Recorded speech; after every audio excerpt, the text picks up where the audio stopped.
Kıymetli müminler, malumunuzdur, Cuma günü Yeni Zelanda'da mümin Müslüman kardeşlerimiz Cuma namazı için hazırlıkta idiler. Bu esnada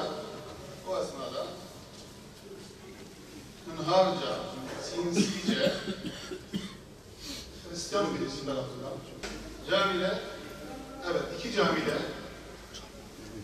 ateş ederek 49 değil mi? Son rakamı mı? 50 Müslüman kardeşimizin camide 80 binlerle falan yaralı. Allah onu çevirdikten sonra yemeğe fırsat vermedi, arttırıyor, sınırlarda savaştı, sadece ehli küfür. Neden faydalanıyor? Ehli küfür Müslümanların ihtilaflarından faydalanıyor. Müslümanlar ihtilaflı. Yani Müslümanlar ayrı ayrı olmuşlar. Bölük olmuşlar. Parça olmuşlar.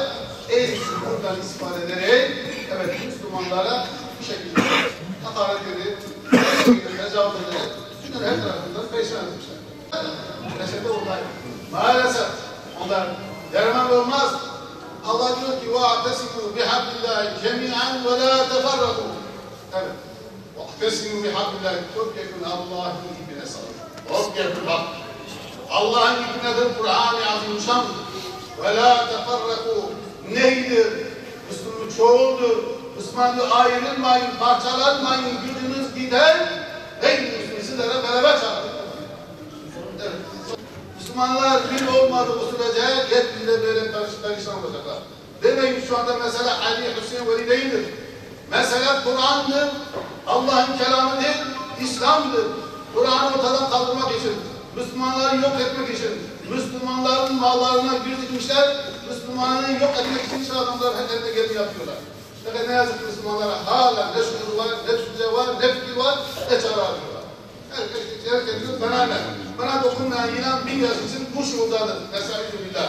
Öyle değil. Hepimiz sorumluyuz Allah katında hesap edecek. Kullukum râin, kullukum mesûlûn râiyeti aleyhissalâm. Hepimiz çobansınız diyor. Hepimiz sürünüzden mesulsünüz. Mesulüz hepimiz aziz kardeşlerim. En küfür bilir. Bak. Söylüyor ya. Millet-i vâhid. Lakin millet tektir. Şu anda Asya kıtasında ve İslam coğrafyasından tanıtılır mı? Başka bir yerde var mı dünyası? Yok.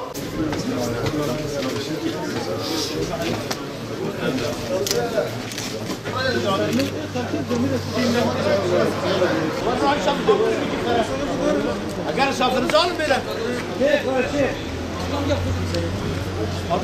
Tamam yeter bu kadar. Fazla iner git.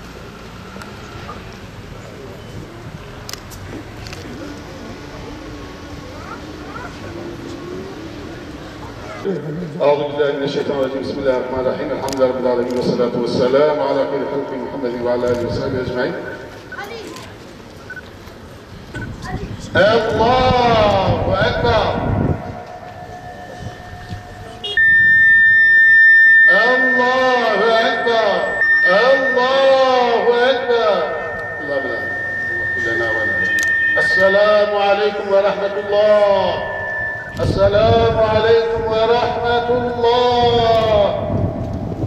إلى شرف نبينا محمد صلى الله تعالى عليه وسلم وإلى روح آله وأصحابه وأمته خصوصا إلى روح الشهداء ينزل عند لله تعالى الفاتحة.